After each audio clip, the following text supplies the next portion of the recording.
ನಮಸ್ಕಾರ ವೀಕ್ಷಕರೇ, ಇತ್ತೀಚೆಗೆ ಪೂರಿ ಜಗನ್ನಾಥ ಮಂದಿರದಲ್ಲಿ ರಥೋತ್ಸವ ಆಯಿತು. ಜಗನ್ನಾಥನ ದರ್ಶನ ಎಷ್ಟೋ ಜನ ಮಾಡಿದ್ರು, ಕೆಲವೊಬ್ಬರಿಗೆ ಗಾಯನೂ ಆಗಿದೆ. ಏಕೆಂದರೆ ಗುಂಪು ಲಕ್ಷಾಂತರ ಜನ ಓಡಾಡುವಾಗ ತೆಳ್ಳಾಟ ಆಗೇ ಆಗುತ್ತೆ. ರಥ ಎಳೆಯುವಾಗ ಈ ತೆಳ್ಳಾಟದಿಂದ ಎಷ್ಟೋ ಜನ ನೋವುಗಳನ್ನ ಅನುಭವಿಸಿದ್ದಾರೆ, ಕೆಲವೊಬ್ರು ಸತ್ತಿದ್ದಾರೆ ಕೂಡ. ಆದರೆ ದೇವ್ರನ್ನ ನೋಡಕ್ ಹೋಗಿ ಸಾಯೋ ಚಾನ್ಸಸ್ ಇರುತ್ತೆ. ದೇವರು ಎಲ್ಲೂ ಹೇಳಿಲ್ಲ ಬಂದು ನನ್ನನ್ನು ಈ ರೀತಿ ನೋಡಿ ಈ ರೀತಿ ಎಳೀರಿ ಅಂತ ಎಲ್ಲೂ ಹೇಳಿಲ್ಲ. ಅದರಲ್ಲೂ ಕಲಿಯುಗ ಅಂತ್ಯ ಆಗೋಗಿದೆ. ಆದರೂ ಕೂಡ ಮನುಷ್ಯರು ಅವರ ಆಚರಣೆಗಳೆಲ್ಲ ಅವರು ಮುಳುಗಿದ್ದಾರೆ. ಇಲ್ಲಿ ಕೆಲವೊಂದು ಆಚರಣೆಗಳು ನಂಬಿಕೆಗಳು ಹುಟ್ಟಿಸೋದ್ರಿಂದ ಆಚರಣೆಗಳನ್ನ ಇವಾಗಲೂ ಕೂಡ ಮಾಡ್ಕೊಂಡೇ ಬಂದಿದ್ದಾರೆ. ಅಂಥ ವಿಚಾರಗಳ ಬಗ್ಗೆ ನಾವು ಚರ್ಚೆ ಮಾಡ್ತಾನೆ ಇದ್ವಿ. ಇನ್ನು ಅಚ್ಯುತಾನಂದ ದಾಸ್ ಅವರು ಬರೆದಿರುವಂಥ ಭವಿಷ್ಯ ಮಾಲಿಕಾದಲ್ಲೂ ಇಂಥ ವಿಷಯಗಳನ್ನ ತಿಳಿಸಿದ್ದಾರೆ. ಕಾಲಜ್ಞಾನದಲ್ಲಿ ಏನೇನಾಗುತ್ತೆ, ಕಲಿಯುಗ ಯಾವ ರೀತಿ ಮುಗಿಯುತ್ತೆ ಅನ್ನೋದನ್ನು ತಿಳಿಸಿದ್ರು. ಅಂಥದ್ದನ್ನೆಲ್ಲ ನೋಡಿರೋದ್ರಿಂದ ಕಲಿಯುಗ ಮುಗಿದೋಗಿದೆ. ಈಗ ಯಾವುದನ್ನ ನಂಬಬೇಕು, ಯಾವುದನ್ನ ಬಿಡಬೇಕು, ಯಾವ ಆಚಾರ ಸರಿ ಯಾವ ಆಚಾರ ತಪ್ಪು ಅನ್ನೋದನ್ನು ನಾವು ಅರ್ಥ ಮಾಡ್ಕೋಬೇಕಾಗತ್ತೆ. ಎಲ್ಲನೂ ಸರಿ ಇಲ್ಲ, ಎಲ್ಲನೂ ತಪ್ಪು ಅಲ್ಲ. ಒಬ್ಬೊಬ್ರು ಒಂದೊಂದು ರೀತಿ ಹೇಳಿ ಜನರನ್ನ ನಂಬಿಸುವಂಥ ಕೆಲಸ ಮಾಡ್ತಾರೆ.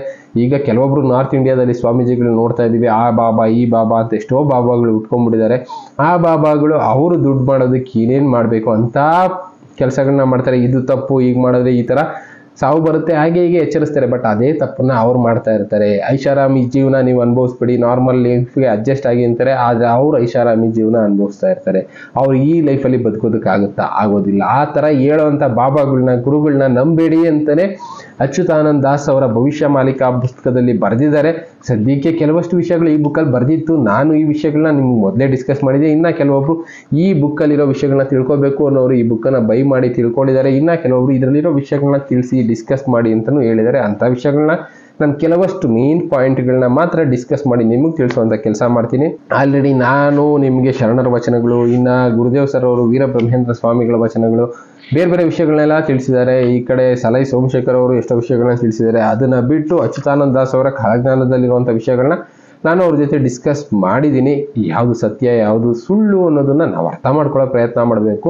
ನಾನು ಹೇಳೋದ್ನಲ್ಲ, ಅವರು ಹೇಳ್ತಾ ಇರೋ ವಿಷಯಗಳಲ್ಲಿ ಒಂದು 70% ನಿಜ ಇರ್ಬೋದು, 30% ವೇರಿಯೇಷನ್. ಅವ್ರಿಗೆ ಏಕೆ ಅಂದರೆ ಯಾರೋ ಒಬ್ರು ಬರೆದಿರುವಂಥ ವಿಷಯಗಳ ಮೇಲೆ ಅವರು ತಿಳ್ಕೊಂಡಿರ್ತಾರೆ. ಅಚ್ಯುತಾನಂದ ದಾಸ್ ಅವ್ರು ಬರೆದಿರುವಂಥ ಎಲ್ಲ ಮಾಲಿಕೆಗಳು ಸಿಕ್ಕಿರುತ್ತೆ ಅನ್ನೋದು ಕಷ್ಟ ಆಗುತ್ತೆ. ಅವರು ಆ ಕಾಲದಲ್ಲಿ ಬರೆದಂಥ ವಿಷಯಗಳು ಯಾವುದೋ ಒಂದು ಭಾಷೆ ಒಡಿಸ್ಸಿ ಲ್ಯಾಂಗ್ವೇಜಲ್ಲಿ ಬರೆದಿರ್ಬೋದು, ಅದು ಇವಾಗ ನಾವು ಟ್ರಾನ್ಸ್ಲೇಷನ್ ಮಾಡುವಾಗ ವೇರಿಯೇಷನ್ ಆಗಿರೋ ಚಾನ್ಸಸ್ ಇರುತ್ತೆ. ಈಗ ಎಕ್ಸಾಂಪಲ್ ಹಳೆಗನ್ನಡನೇ ನಾವು ಅವಾಗ ಬರೆದಿರುವಂಥ ಕನ್ನಡನ ಇವಾಗ ಹೇಳಿ ಅಂದರೆ ಎಷ್ಟು ಕಷ್ಟ ಆಗುತ್ತೆ, ಅದೇ ಥರ ಅಲ್ಲೂ ಆಗಿರ್ಬೋದು. ಅದಕ್ಕೆ ವೇರಿಯೇಷನ್ ಆಗೇ ಆಗುತ್ತೆ ಅಂತ ಹೇಳೋದು. ಇನ್ನು ಇದರಲ್ಲಿ ಕೆಲವಷ್ಟು ವಿಷಯಗಳನ್ನ ಡೀಟೇಲಾಗಿ ತಿಳಿಸ್ಕೊಂಡು ಹೋಗಿದ್ದಾರೆ. ಆ ವಿಷಯಗಳಲ್ಲಿ ಪಾಯಿಂಟ್ಸ್ ವೈಸ್ ತಿಳಿಸಿದ್ದಾರೆ. ಏನಂದ್ರೆ ಮಾನವನ ನಾಗರಿಕತೆಯಲ್ಲಿ ಸಂಸ್ಕೃತಿ ನಾವು ಮಾಡ್ತಾ ಇರುವಂಥ ಆಚಾರ ವಿಚಾರದಲ್ಲಿ ಮುಂದೆ ಬರುವಂಥ ಪರಿವರ್ತನೆಗಳು ಒಂದು ಅಧ್ಯಾಯ ಮಾಡ್ಕೊಂಡಿದ್ದಾರೆ. ಇನ್ನೊಂದು ಪ್ರಕೃತಿನಲ್ಲಿ ಪಂಚಭೂತಗಳಲ್ಲಿ ಆಗುವಂಥ ಬದಲಾವಣೆಗಳು ಪರಿವರ್ತನೆಗಳು, ಇನ್ನು ಗ್ರಹ ನಕ್ಷತ್ರಗಳ ಮೇಲೆ ಆಗುವಂಥ ಬದಲಾವಣೆಗಳು, ಇನ್ನು ಆಧ್ಯಾತ್ಮಿಕ ಪರಿವರ್ತನೆ ಯಾವ ಥರ ಆಗುತ್ತೆ, ಇನ್ನು ಗುರು ಮತ್ತು ಶಿಷ್ಯರ ಸಾಧು ಸಂತರ ಬದಲಾವಣೆಗಳು ಯಾವ ಥರ ಆಗುತ್ತೆ, ಅವ್ರ ಜೀವನ ಯಾವ ಥರ ಇರುತ್ತೆ, ಇನ್ನು ಜನಕ್ಕೆ ಯಾವ ರೀತಿ ಅವರು ಸಮಾಜದ ಬಗ್ಗೆ ತಿಳಿಸ್ತಾ ಹೋಗ್ತಾರೆ, ಇನ್ನು ಅವ್ರ ಜೀವನದಲ್ಲಿ ಯಾವ ರೀತಿ ಅಳವಡಿಸ್ಕೊಂಡಿರ್ತಾರೆ ಅನ್ನೋ ವಿಷಯಗಳನ್ನ ಇದರಲ್ಲಿ ತಿಳಿಸ್ಕೊಡ್ತಾ ಹೋಗಿದ್ದಾರೆ.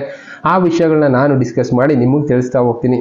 ಎಂತಕ್ಕೆ ಅಂದರೆ ಕೆಲವಷ್ಟು ವಿಷಯಗಳು ನಾವು ಅರ್ಥ ಮಾಡ್ಕೊಳ್ಳೋದು ತುಂಬಾ ಇರುತ್ತೆ ಅಂತ ಹೇಳಿದ್ನಲ್ಲ, ಅದರಲ್ಲಿ ಇದು ಒಂದು ಸಣ್ಣ ಭಾಗ ಅಷ್ಟೇ. ಇನ್ನು ಕಲಿಯುಗದ ಅಂತ್ಯವಾಗುವ ಲಕ್ಷಣಗಳು ಅಂತ ಹೇಳಿ ಒಂದು ಪಾಯಿಂಟ್ಗಳು ಹೇಳಿದ್ನಲ್ಲ, ಈ ಥರ ಪಾಯಿಂಟ್ಗಳು ಹಾಕಿದರೆ ಆ ಪಾಯಿಂಟ್ಗಳನ್ನ ನಾನು ಡಿಸ್ಕಸ್ ಮಾಡ್ತಾ ಹೋಗ್ತೀನಿ. ಕೆಲವೊಬ್ಬರಿಗೆ ಓದೋದಕ್ಕಾಗದೇ ಇರ್ಬೋದು, ಅಂಥವ್ರಿಗೆ ಈಸಿ ಆಗಲಿ ಅನ್ನೋದಕ್ಕೋಸ್ಕರ ಈ ವಿಷಯಗಳನ್ನ ನಾನು ಡಿಸ್ಕಸ್ ಮಾಡ್ತಾ ಹೋಗ್ತಾ ಇದ್ದೀನಿ. ಇದರಲ್ಲಿ ಅವ್ರು ಹೇಳಿರೋದೇನು ಅಂದರೆ, ಮಾನವ ಸಮಾಜದಲ್ಲಿ ಬಹಳಷ್ಟು ಸ್ತ್ರೀಯರು ಪುರುಷರು ಬಂಜೆತನ ದೋಷ ಕಾಣಿಸುತ್ತದೆ. ಆದ ಕಾರಣ ಸಂತಾನ ಜನ್ಮವಾಗುವುದಿಲ್ಲ. ಇಲ್ಲಿ ಮಕ್ಕಳು ಹುಟ್ಟೋ ಅಂಥ ಚಾನ್ಸಸ್ ತುಂಬ ಕಡಿಮೆ ಆಗುತ್ತೆ ಪೇರೆಂಟ್ಸ್ಗಳಲ್ಲಿ ಅಂತ ಹೇಳಿದ್ದಾರೆ. ಹೌದು, ಈಗ ನೋಡ್ತಾ ಇದ್ದೀವಿ ಎಷ್ಟೋ ಜನಕ್ಕೆ ಮಕ್ಕಳಾಗ್ತಾ ಇಲ್ಲ. ಟೆಸ್ಟ್ ಟ್ಯೂಬ್ ಬೇಬಿಗೆ ಅದಕ್ಕೋಸ್ಕರನೇ ಹೋಗ್ತಾ ಇದ್ದಾರೆ. ಪುರುಷರಲ್ಲಾಗಿರ್ಬೋದು, ಇನ್ನು ಮಹಿಳೆಯರಲ್ಲಾಗಿರ್ಬೋದು ಇಂಥ ಲಕ್ಷಣಗಳು ಕಾಣಿಸ್ಕೊಳ್ತಾ ಇದ್ದಾವೆ. ಇದು ಕಣ್ಮುಂದೆ ನಾವು ನೋಡ್ತಾ ಇರೋವಂಥದ್ದು. ಇದೆಲ್ಲ ಕಲಿಯುಗದ ಅಂತ್ಯಕಾಲಕ್ಕೆ ಕಾರಣ ಆಗುತ್ತೆ ಅಂತಲೇ ಇವರು ತಿಳಿಸಿದ್ದಾರೆ. ಅಂಥದ್ದಾಗಲೇ ಮುಗ್ದೋಗಿದೆ ಆಲ್ರೆಡಿ. ಅದಕ್ಕೋಸ್ಕರ ಎಲ್ಲರೂ ಅರ್ಥ ಮಾಡ್ಕೋಬೇಕಾಗಿರೋದು ಇಂಥದ್ದೆಲ್ಲ ನಡೆದೋಗಿದೆ. ಕಲಿಯುಗದ ಅಂತ್ಯಕಾಲ ಅನ್ನೋದು ಮುಗಿದು ಈಗ ಸಂಧಿ ಕಾಲದಲ್ಲಿದ್ದೀವಿ. ಬದಲಾವಣೆ, ಯುಗ ಪರಿವರ್ತನೆ ಅಂತ ಹೇಳ್ತಾರಲ್ಲ, ಅಂಥ ಕಾಲದಲ್ಲಿದ್ದೀವಿ ಅಂತಲೇ ನಾನು ಇಷ್ಟು ದಿನ ಯಾರ್ಯಾರ ಹತ್ರನೂ ಡಿಸ್ಕಸ್ ಮಾಡಿದ್ದೀನಿ. ಎಷ್ಟೋ ವಿಷಯಗಳನ್ನ ಕಲೆಕ್ಟ್ ಮಾಡಿದ್ದೀನಿ, ನಿಮಗೆ ತಿಳಿಸುವಂಥ ಕೆಲಸ ಮಾಡಿದ್ದೀವಲ್ಲ, ಆ ವಿಷಯಗಳು ನಾವಿದರಲ್ಲಿ ಅರ್ಥ ಮಾಡ್ಕೋಬೋದಾಗಿರೋದು.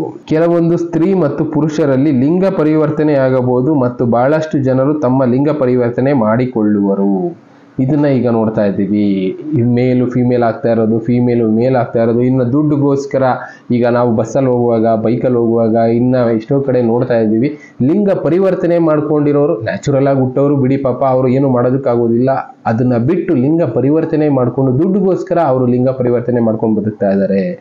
ಈಗ ನೋಡ್ತಾ ಇದೀವಲ್ಲ, ಕಲೆಕ್ಷನ್ ಮಾಡೋದಕ್ಕೆ ಎಷ್ಟೋ ಜನ ಬರ್ತಾರೆ, ಮಂಗಳಮುಖಿಯರು ಅಂತ ಹೇಳ್ತೀವಿ.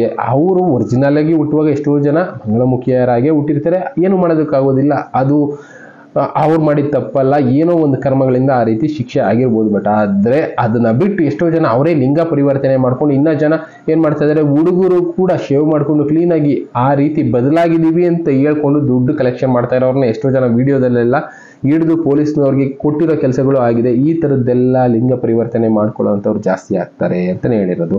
ಇನ್ನು ದೊಡ್ಡವ್ರ ಮಕ್ಕಳು ಕೂಡ ನೋಡಿದೀವಿ, ಲಿಂಗ ಪರಿವರ್ತನೆ, ಲವ್ಗೋಸ್ಕರ ಲಿಂಗ ಪರಿವರ್ತನೆ ಮಾಡ್ಕೊಂಡಿರೋದು, ಇನ್ನು ಬೇರೆ ಬೇರೆ ಪರಿವರ್ತನೆಗಳು ಈ ರೀತಿ ಆಗಿರೋದನ್ನ ಕಣ್ಮುಂದೆ ನೋಡ್ತಾ ಇದ್ದೀವಿ. ಇದನ್ನ ಆಗುತ್ತೆ ಅಂತಾನೆ ಇವರು ತಿಳಿಸಿದ್ದು. ಕೆಲವರು ಸ್ತ್ರೀಯರು, ಪುರುಷರು ಲಿಂಗ ಪರಿವರ್ತನೆ ಮಾಡ್ಕೊಳ್ತಾರೆ.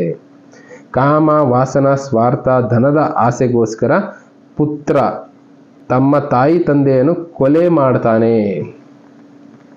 ಇದನ್ನು ಕೂಡ ನೋಡಿದೀವಿ. ಮೊನ್ನೆ ನಾನು ಲಾಸ್ಟ್ ಟೈಮ್ ಒಂದು ವಿಡಿಯೋದಲ್ಲಿ ನಿಮಗೂ ತೋರಿಸಿದ್ದೆ, ತಂದೆನ ತಾಯಿನ ಯಾವ ರೀತಿ ಟ್ರೀಟ್ಮೆಂಟ್ ಮಾಡ್ತಾ ಇರ್ತಾರೆ ದುಡ್ಡುಗೋಸ್ಕರ, ಇನ್ನು ಬೇರೆ ಬೇರೆ ಅವ್ರ ಹತ್ರ ಇರುವಂಥ ವಸ್ತುಗಳಿಗೋಸ್ಕರ ಮನುಷ್ಯ ಯಾವ ಲೆವೆಲ್ಗಾದ್ರೂ ಇಳಿತಾನೆ, ಪುತ್ರರು ಇಂಥ ಕೆಲಸಕ್ಕೆ ಇಳಿತಾರೆ ಅಂತಾನೆ ಇವರು ತಿಳಿಸಿರೋದು.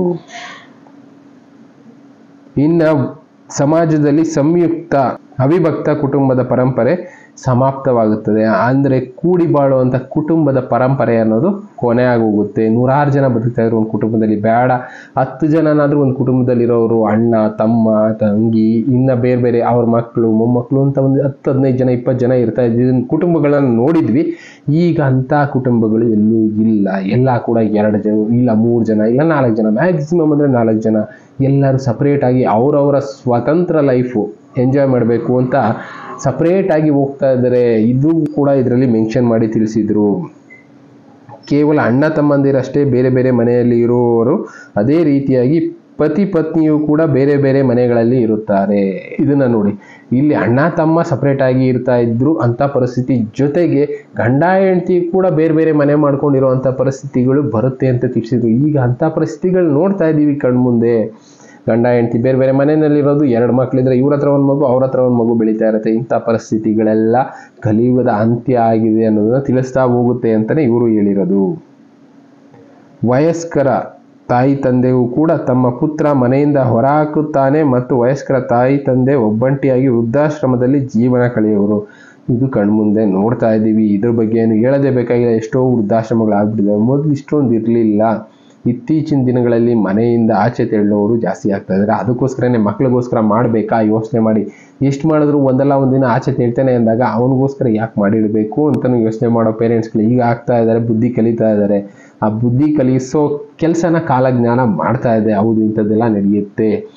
ಮಕ್ಕಳನ್ನ ಎಷ್ಟೋ ಅದ್ದೂರಿಯಾಗಿ ಬೆಳೆಸಿರ್ತೀವಿ, ಆದರೆ ಅಂಥ ಮಕ್ಕಳೇ ನಮ್ಮನ್ನ ಬೀದಿಗೆ ತೆರಳುವಂಥ ಕಾಲ ಕೂಡ ಬರುತ್ತೆ ಅಂದಿದ್ರು. ಅದು ಈಗ ಕಣ್ಮುಂದೆ ನೋಡ್ತಾ ಇದ್ದೀವಿ. ಮನುಷ್ಯನು ಪ್ರತಿಯೊಂದು ಸಮಯದಲ್ಲೂ ಸಣ್ಣ ಪುಟ್ಟ ವ್ಯಾಧಿಯಿಂದ ಪೀಡಿತವನಾಗಿ ಕೇವಲ ಔಷಧದ ಮೇಲೆ ಅವಲಂಬಿತವಾಗಿ ಜೀವನ ನಡೆಸುವವರು. ಇದು ಕೂಡ ನಿಜವಾದ ಮಾತುಗಳು. ಈಗ ಕಣ್ಮುಂದೆ ನೋಡ್ತಾ ಇದ್ದೀವಲ್ಲ, ಒಬ್ಬರಿಗೆ ಒಂದಲ್ಲ ಒಂದು ಕಾಯಿಲೆ ಇದ್ದೇ ಇರುತ್ತೆ. ಏನಿಲ್ಲ ಅಂದರೂ ವಿಟಮಿನ್ B12 ಅಂತ ಬಂದ್ಬಿಡ್ತಾ ಇದೆ ಇತ್ತೀಚಿನ ದಿನಗಳಲ್ಲಿ. ಸ್ನಾಯುಗಳ ತೊಂದರೆ, ನರ ದೌರ್ಬಲ್ಯ ಅಂತಾರೆ ಅದಕ್ಕೆ. ಇನ್ನು ಬೇರೆ ಬೇರೆ ಕಾಯಿಲೆಗಳು ಸಾಮಾನ್ಯವಾಗಿ ಕಾಣಿಸ್ಕೊಳ್ತಾ ಇದೆ. ಇನ್ನು ಮೂಳೆ ನೋವು, ಬೆನ್ನೋವು, ಇನ್ನು BP, ಶುಗರು, ಬೇರೆ ಬೇರೆ ಕಾಯಿಲೆಗಳು ಇವು ಹುಟ್ಟಿನಿಂದನೇ ಬರ್ತಾ ಇದೆ ಮಕ್ಕಳುಗಳಲ್ಲಿ. ಔಷಧಿ ಇಲ್ಲದೆ ಬದುಕೋದಕ್ಕೆ ಆಗೋದಿಲ್ಲ ಅನ್ನೋ ಪರಿಸ್ಥಿತಿ ಎಲ್ಲರಲ್ಲೂ ಬರ್ತಾ ಇದೆ. ಅಂಥ ವಿಷಯಗಳನ್ನ ಇವರು ಕೂಡ ತಿಳಿಸಿದ್ದಾರೆ. ಅಂಥ ದಿನಗಳು ನೋಡ್ತೀರಾ ಅಂತ. ಇನ್ನು ಸಮಾಜದಲ್ಲಿ ಮಾಂಸಾಹಾರ, ಮದ್ಯವ್ಯಸನಿ, ತಂಬಾಕು ಸೇವನೆ ಮಾಡುವವರು ಮತ್ತು ನಶೆ ಮಾಡುವವರ ಸಂಖ್ಯೆ ಬಹಳಷ್ಟು ಹೆಚ್ಚುತ್ತದೆ. ಇಲ್ಲಿ ಮಾಂಸ ತಿನ್ನೋರು ಮದ್ಯವ್ಯಸನಿಗಳು.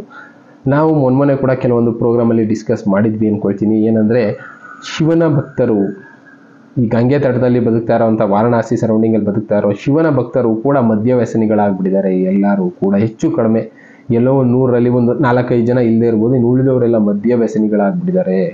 ಇನ್ನು ಈಗ ಜಾತಿ ಧರ್ಮ ಅದು ಇದು ಅಂತ ಹೇಳ್ಕೊಳ್ತಾ ಇದ್ದವರೆಲ್ಲ ಮಾಂಸಗಳಿಗೆ ಮುಗಿ ಬೀಳ್ತಾ ಇದ್ದಾರೆ.